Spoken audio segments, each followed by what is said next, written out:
فضائل کیا ہیں معاف کرنے کے۔ اب یہاں پر میں ایک سوال آپ سے پوچھتا ہوں، اکثر آپ لوگ سنتے رہتے ہیں، ہم لوگ بھی مجلسوں میں کہتے ہیں جب ایک دم خوب مصائب چلتا رہتا ہے نا، اجرکم، بولیے علی اللہ، کیا مطلب ہوا اس جملے کا اجرکم علی اللہ؟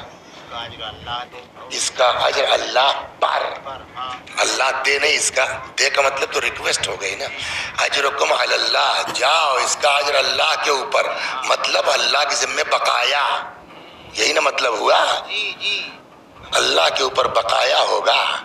بولیے دنیا میں کسی کا بقایا اللہ کے اوپر نہیں ہے۔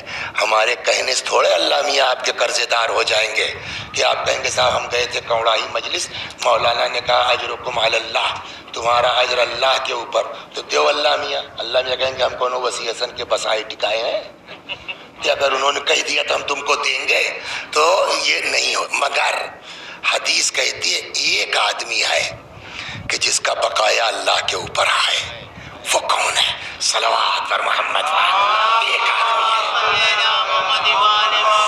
ہمارے کہنے سے تو اللہ کا بقایا ہوگا نہیں، لیکن اگر اللہ خدا ہی کہہ دے کہ تورے لوگ کا ہمارے اوپر بقایا ہے، تو اللہ ہے بھائی، جس کا چاہے اپنے اوپر بقایا مان لے۔ تو اب یہ کہتے ہیں سنو معاف کرنے کی فضیلت، انہ ینادی منادین یوم القیامہ، قیامت کے دن پکارنے والا پکارے گا، من کان لہ علی اللہ اجر فلیقم، جس کا اللہ کے اوپر اجر ہے، بقایا ہے، وہ کھڑا ہو جائے۔ روایت کہتی کوئی نہیں کھڑا ہوگا، مجلس کا اتنا ثواب ہے لیکن مجلسوں والے کوئی ذاکر واکر کھڑا نہیں ہوگا۔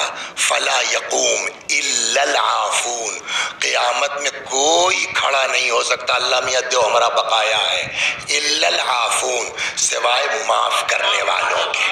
صلوات، اب سمجھے آپ معافی کا کتنا بڑا مرتبہ ہے، سوائے یہ کہاں سے کہہ دیا؟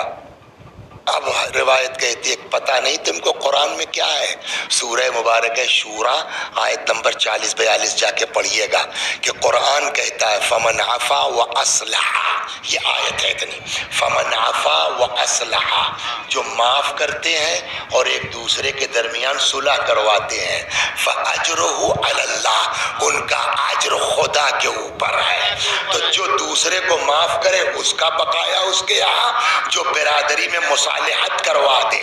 اب یہیں سے سمجھیے کہ مصالحت کرنے والوں کا جب اجر اللہ کے اوپر ہے تو پھر فتنہ پھیلانے والوں کا حشر کیا ہوگا قیامت میں۔